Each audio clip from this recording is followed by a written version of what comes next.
암세포는 가만히 자리에 있지 않습니다. 다른 데로 이동해 가는데 이걸 전이라고 합니다. 이게 가장 사실은 위험한 특징이 되는데요. 소세지라든지 뭐 햄 이런 것들도 사실은 굉장히 안 좋습니다. 그런 것도 이제 1군 발암물질로 속하기 때문에 그런 것도 조금 덜 드셨으면 좋겠다라는 말씀을 드리고요. 말이 나왔으니까 한 가지만 더 말씀을 드리면,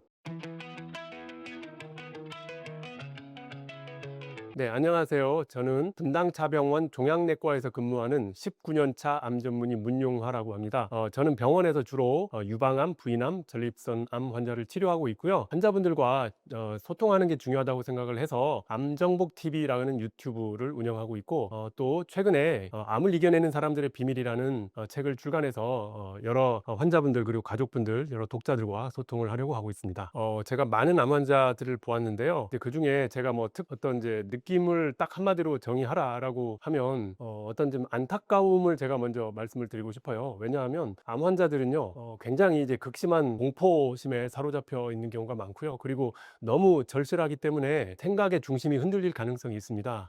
그래서 뭐라도 지푸라기라도 하나 이제 잡고 싶은 마음이거든요. 그래서 이제 그런 분들에게 어떤 이 카더라성 정보들이 이렇게 막 현혹하는 경우가 굉장히 많습니다. 그래서 뭐 이런 게 뭐 장사 속으로 이어지기도 하고요. 근데 저는 이제 19년 동안 그런 것들을 보면서 이게 정말 큰 문제구나. 나라도 굉장히 정확한 어떤 근거에 근거한 정보를 제공함으로써 환자분들한테 도움을 줘야 되겠다라는 그런 생각을 많이 해왔습니다. 그러니까 사실은 근데 암 하면 딱 떠오르는 단어가 사실은 이게 치료하기 어렵다. 이게 죽나 보다. 이런 생각을 많이 일반인들이 합니다. 사실은 뭐 일반인이든 아니면 뭐 의학을 전공한 사람이든 공포스럽지 않은 경우가 없어요. 이게 그 말이 전혀 틀리지는 않고요. 암이 사실은 이제 완치하기가 쉽지 않기 때문에 사람들이 이제 암 진단 받았다 그러면 굉장히 절망감 그리고 뭐 절실함 뭐 이런 여러 가지 복합적인 감정과 그리고 뭐 최고조는 어쨌든 이제 공포감에 휩싸인다고 생각을 해요. 암이 생기는 원인은요 한 가지는 아니에요. 굉장히 이제 다복합적인 원인인데요. 뭐 그거를 이제 세 가지로 좀 요약해서 말씀을 해드려 보면, 첫 번째 노화, 두 번째 유전적 원인, 세 번째는 이제 우연, 이렇게 말씀을 드릴 수 있는데요. 노화라 하면 사실은 사람이 나이를 먹어감에 따라서 우리 몸에서 일어나는 세포 안에서 여러 가지 변화들이 일어나게 되는데요. 그때 우리 몸의 어떤 유전 정보가 DNA라고 하는데, 이 DNA가 손상을 받거나 하면 이게 이제 고쳐져야 되거든요. 그래야지 정상적인 이 상황이 어떤 신체가 유지가 되는데, 나이가 들어감에 따라서 이런 손상에 따라서 한 번씩 그 실수로 이게 제대로 고쳐지지 않는 경우가 생기게 됩니다. 이제 이게 아무래도 이제 나이가 이제 좀 먹어감에 따라서 그렇게 이제 노출될 그러한 위험에 노출될 확률이 커지기 때문에 이 노화라는 게 가장 중요한 암의 원인이라고 할 수 있고요. 그 다음에 두 번째 이제 유전적인 원인은 뭐냐면 대표적인 유전자의 돌연변이가 브라카 유전자 돌연변인데요. 이 브라카라고 하는 유전자는 DNA가 손상을 받으면 이거를 원상 복구하도록 이제 고치는 유전자입니다. 그런데 어떤 사람들은요 이 브라카 유전자의 돌연변이가 있어서 그 기능을 못하는 경우가 있습니다. 그러면 DNA가 손상이 돼서 이게 고쳐지지 않기 때문에 이런 것들이 누적이 되다 보면 암 발생 위험이 굉장히 높아지게 되는 거고요. 이 브라카 유전자 돌연변이가 대표적인 어떤 유전적인 원인이고, 이거 말고도 사실은 몇 가지 유전자가 더 있고 아직 알려지지 않은 유전자도 충분히 이런 데 이제 기여한다고 생각을 하고 있습니다. 자, 세 번째, 우연이라고 하는 이유를 제가 들었는데, 이게 왜 그러냐면요, 나이가 들어감에 따라 그리고 어떤 브라카 돌연변이 같은 이런 유전적인 결함이 있음에도 불구하고 암 발생이 되지 않는 사람들도 많이 있거든요. 그 반대로 이러한 결함이 없는데 또 나이도 많지 않은데 또 암 발생하는 경우도 있을 수 있어요. 그렇기 때문에 제가 우연이라는 말씀을 드리는 건데, 제가 말씀드린 첫 번째, 두 번째 이런 요인이 사실은 그 어떤 이제 위험도를 올리는 그러한 작용을 하는 건 맞지만 그것만으로 설명할 수는 없다라고 제가 말씀을 드리는 바입니다. 그래서 우연히 암이 발생하는 경우도 사실은 상당하다. 우리가 사실 원인을 설명하지 못하는 거죠. 쉽게 말씀드리면 아마도 그 생활 패턴의 변화 때문이 아닌가라는 생각을 하고요. 뭐 이제 제일 어쨌든 직접적으로 우리가 설명할 수 있는 건 사실은 이제 이 식습관의 변화가 굉장히 크고요. 우리가 전통적으로 먹던 어떤 한국 전통적인 식단이 요즘에는 사실은 많이 서양식으로 바뀌고 있잖아요. 그런 거를 더 젊은이들일수록 그런 걸 더 이제 쉽게 받아들이고 또 그런 거를 더 선호할 가능성이 높다라고 생각을 합니다. 사실 이제 그런 것들이 좀 중요한 원인 중에 하나라고 설명은 드릴 수 있고, 근데 꼭 그것만이 다는 아닐 거고 여러 복합적인 원인이 있을 수 있고요. 뭐 어떤 뭐 사회적으로 존재하는 어떤 그런 뭐 스트레스 풀한 그런 상황들도 사실은 뭐 그런 것도 뭐 간접적인 원인이 된다라고 할 수 있을 것 같습니다. 사실은 뭐 2030뿐만이 아니고요. 뭐 장년층들도 사실은 좋아하는 좀 암을 유발할 가능성이 있는 그런 이제 음식들이 사실 있습니다. 뭐 우선은 첫 번째 들 수 있는 건 사실은 이제 술. 예. 물론 뭐 젊은 사람일수록 술을 더 많이 마신다고 그렇게 말씀드릴 수는 없고, 뭐 저희 같은 경우도 저도 뭐 지금 중년층에 들어섰는데 젊을 때는 아무래도 조금 더 술을 많이 마시다가 이렇게 나이를 먹어가면서 조금씩 줄여가고 이런 상황들이 많은데요. 이제 술이 1군 발암물질로 속하기 때문에 사실 여러분이 그건 반드시 아셔야 되고, 담배가 나쁘다는 건 아는데 술은 그렇게 사람들이 인지를 못하는 경우가 있는 것 같아요. 그래서 술을 제가 첫 번째 말씀드리고 싶고요. 두 번째는 우리 한국인들이 뭐 다 좋아하는데 삼겹살 다 좋아하시잖아요. 삼겹살 같은 이런 이제 붉은 고기 중에서 태워서 먹는 게 굉장히 안 좋습니다. 붉은 고기 자체가 뭐 굉장히 안 좋다 이런 건 아니고요. 고기를 태워서 먹게 되면 거기에서 뭐 PAH 또는 HCA라고 제가 약자로 말씀드려서 죄송하긴 하지만 이러한 이제 발암 물질이 거기에서 나오는 걸로 이제 밝혀져 있기 때문에 이것도 역시 발암물질 1군이 된다고 할 수 있고요. 그리고 뭐 요즘은 솔직히 뭐 건강에 대한 인식이 많이 이제 좀 확산이 되면서 조금 덜 먹는 경향도 있는 것 같긴 하지만 가공육, 다시 말씀드리면 뭐 소세지라든지 뭐 햄 이런 것들도 사실은 굉장히 안 좋습니다. 그런 것도 이제 1군 발암물질로 속하기 때문에 그런 것도 조금 덜 드셨으면 좋겠다라는 말씀을 드리고요. 말이 나왔으니까 한 가지만 더 말씀을 드리면, 이제 우리나라에 굉장히 이렇게 퍼져 있는 음식은 아닌데 중국식 염장 생선이라고 하는 이제 음식이 있는데요. 중국에서 많이 먹습니다. 그 음식을 먹는 이제 지역에서 암 발생률이 굉장히 올라갔었다고 합니다. 이런 걸 이제 역학조사로 밝혀냈는데 그러한 이제 이유 때문에 중국식 염장 생선이 1군 발암물질로 올라가 있고요. 사실 이제 우리나라에서 먹는 어떤 뭐 젓갈이라든지 굴 뭐 또는 김치 이런 것들하고는 사실은 조금 차원이 다르다라고 말씀드릴 수 있을 것 같아요. 제가 술을 안 먹는다고 하면 사실 거짓말이고요. 저도 사실 대학교를 다녔고 대학생 때 뭐 동아리 활동도 하고 뭐 운동도 하고 하면서 뭐 끝나고 술자리라는 건 사실 뭐 거의 다반사였죠. 그리고 나서도 사실 뭐 이 사회에 만연되어 있는 어떤 이제 그런 이 생각이 의사들이 술을 많이 마신다라는 그런 속설도 있어요. 사실은 뭐 저도 사실 이제 의사 초년기 때는 술을 많이 마셨었는데요. 이게 점점 뭐 이렇게 나이를 먹어가면서 이제 줄이게 되는데 그 이유 중에 하나는 사실은 제가 암 환자를 막 이렇게 본격적으로 치료하기 시작하면서 술에 대해서 많이 제가 공부를 하게 되었습니다. 그래서 이게 술이 담배만큼 굉장히 안 좋은 1군 발암 물질이다라는 것도 이제 정확하게 제가 알게 되었고, 그렇기 때문에 이제 술은 사실은 저는 이제 아예 안 먹진 않지만 굉장히 많이 지금 줄여 있는 상태고요. 그럼에도 불구하고 사실은 우리가 술자리를 완전히 피할 수는 없잖아요. 그러면은 뭐 과거에는 사실은 뭐 술자리도 뭐 이렇게 직장 생활의 현장이다 뭐 이런 얘기까지 사실 뭐 우스갯소리까지 있었는데, 요즘은 뭐 그렇게 정도까지는 아니지만 그래도 사회생활을 하려면 술을 안 마실 수는 없다. 그럼 어떻게 해야 되는가? 근데 이제 저는 사실은 전혀 안 마실 수는 없다고 생각하는데 가능하면 줄여라라고 말씀을 드리고요. 암을 경험했던 이제 분들, 이제 암 치료를 다 마쳤다라는 분들이나 또는 가족 중에 이제 암 환자가 있어서 우리 가족이 좀 암에 대한 위험이 좀 높을 것 같다라고 생각되시는 분들은 저는 특별히 이제 조심하시라고 말씀드리는데, 그런 분들은요 술자리에 나가시면 무알콜 맥주를 꼭 준비해 가시면 좋을 것 같아요. 이거는 이제 알코올 도수가 이제 0%거든요. 우리나라에 이제 두 가지 제품이 나와 있어요. 여러분 아마 인터넷 찾아보시면 나와 있는데, 요 무알콜 맥주를 추천을 드리고요. 비알콜 맥주는 알코올이 1% 이하기 때문에 조금 들어가 있습니다. 그러니까 이것보다는 무알콜 맥주를 찾아서 드시면 좋겠다. 제가 굉장히 좀 임프레시브 했었던 어떤 이제 영상이 있었는데, 제가 이제 몇 달 전에 이제 유튜브 영상을 보는데 배우 김우빈님이라고 아시죠? 그분이 과거에 비인두암 진단을 받았다가 지금 이제 치료 잘 하고 이제 완치 판정까지 받고 활동을 다시 하고 있는 상태인데요. 신동엽 씨가 운영하는 그 유튜브 채널에 나가서 이런 술자리를 갖게 되었었던 거예요. 근데 저는 굉장히 궁금했어요.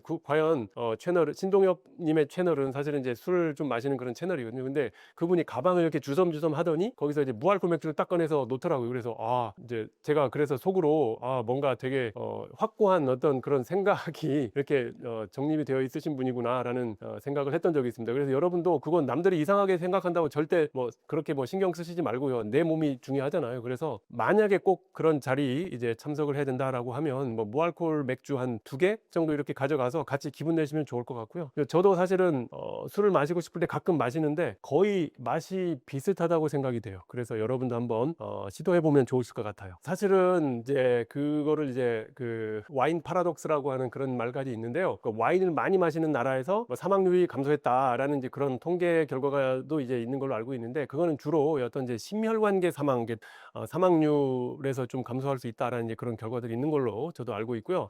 근데 이제 술에 대해서는 사실은 한 잔도 저는 추천하지 않습니다. 예. 근데 이게 다시 말씀드리지만 일반 이제 암과 관련 없는 이제 사회생활을 하는 성인들이 사실 한 잔도 안 먹기는 어렵기 때문에 사실 이제 제가 그렇게까지 말씀을 안 드리고요. 그분들은 뭐 가급적이면 줄이셔라 이렇게 말씀을 드리고, 다시 말씀드리지만 암을 경험하셨던 분이나 그리고 가족 중에 암 환자가 뭐 몇 명이 있어요. 그래서 내 가족은 암에 대한 위험이 좀 다른 가족들보다 높다라고 생각이 되시면 그렇게 하시는 게 좋겠다라는 말씀을 드려요. 와인 한 잔도 안 좋습니다. 네, 암세포의 특징을 사실은 저희가 이제 의과대학 다닐 때도 배우고, 그리고 이제 제가 또 종양내과 의사가 되어서도 뭐 계속 어쨌든 생물학적인 연구들을 하고 있는 건데요. 암세포가 굉장히 미묘합니다. 암세포는요, 스스로 어떤 본인을 더 성장할 수 있는 그런 자극을 스스로 만들어내요. 스스로 신호를 만들어내는 거고요. 그리고 또 암세포의 특징 중에 중요한 게, 일반적인 정상세포는 이렇게 막 그 분열을 하고 성장을 하다가 그 비슷한 세포들이 옆에 이렇게 같이 있으면 그 세포하고 딱 이렇게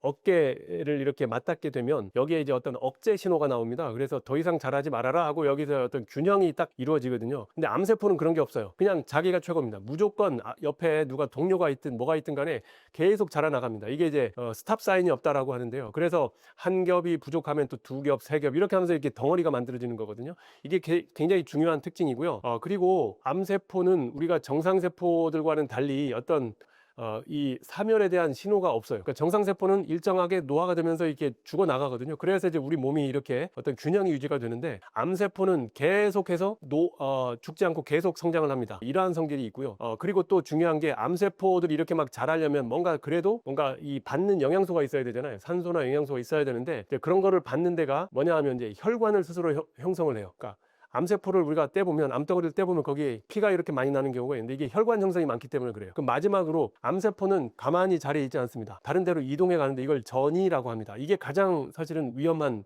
특징이 되는데요. 암 환자가 암으로 인해서 사망하는 원인이 사실은 암이 다른 데로 전이가 돼서 이게 커지면서 뭔가 문제를 일으키기 때문에 사망하는 것입니다. 암세포가 자라나면서 생긴 전신 증상은요, 사실은 이제 이거에 대한 질문은 이제 답은 뭐 좀 심심할 수도 있는데, 사실은 이제 이 체중 감소가 사실은 제일 중요한 증상 중에 하나다라고 말씀을 드리는데요. 사실은 이제 체중 감소가 일어날 정도면 암이 많이 진행된 경우입니다. 암 초기에는 사실 뭐 전조 증상이라고 하면 뭔가 이제 좀 초기 증상 같은 그런 이 뉘앙스를 내포하고 있는데, 사실은 이제 그렇진 않고요. 뭔가 진행이 돼야지 이런 이제 체중 감소 같은 게 생깁니다. 뭐 예를 들자면 6개월 동안에 내 몸무게의 5% 이상이 좀 빠졌다. 그런데 내가 몸무게를 빼려고 했던 게 아닙니다.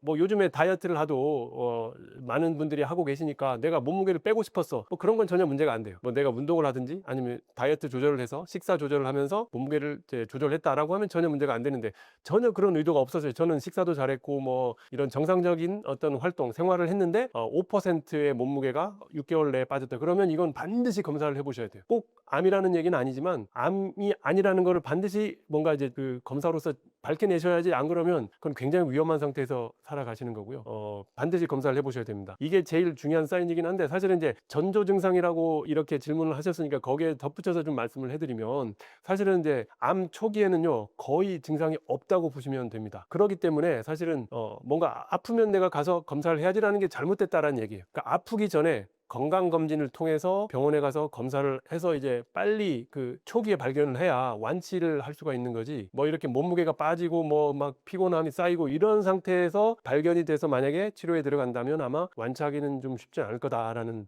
생각이 들어요. 소화기계는 사실은 이제 소화기 계통에 관련된 증상들은 나타날 수 있는데 제일 흔한 거는 사실은 속쓰림, 뭐 위암 같은 경우에 속쓰림이나 뭐 여기 속이 아프다 그런 증상이 생기면 아무도 그게 암일 거다라는 그런 이제 의심을 잘 못하잖아요. 워낙 흔한 증상이기 때문에. 근데 이제 이거보다 더 이제 좀 나아가게 되면 예를 들어서 잘 못 삼킨다든지 이게 뭐 암이 좀 커지거나 하면 또 식도 쪽에 뭔가 암이 이렇게 자라기 시작하면 잘 못 삼키는 증이 좀 많이 진행됐을 때고요. 그 다음에 이제 혈변을 보는 경우에 변을 봤는데 변 색깔이 아예 빨갛다든지 아니면 검게 나오는 경우가 있어요. 그러니까 빨갛게 나오는 경우는 주로 대장 쪽에 문제인 경우고요. 좀 검게 나오는 경우는 이제 위에서 암이 생겨가지고 이게 출혈이 되면서 밑으로 쭉 내려가면서 이게 이제 검게 변해서 나오는 겁니다. 그래서 이런 경우는 반드시 살펴보셔야 된다. 물론 또 한 가지는 변을 우리가 잘 봐야 되는데 지방변이라고 해서 이제 그 변이 약간 이제 기름이 뜬다든지 하면 아마 이거는 뭔가 그 췌장 쪽에 문제가 있어서 이 지방에 대한 거를 잘 소화를 못 시켜서 그대로 나오고 있을 가능성도 있어서 그런 것도 좀 보셔야 된다 말씀을 드립니다. 호흡기에도 뭐 이 호흡기에 나타날 수 있는 증상들이 다 나타날 수 있는데 그 중에 딱 한 가지를 제가 집어서 말씀을 드리면은요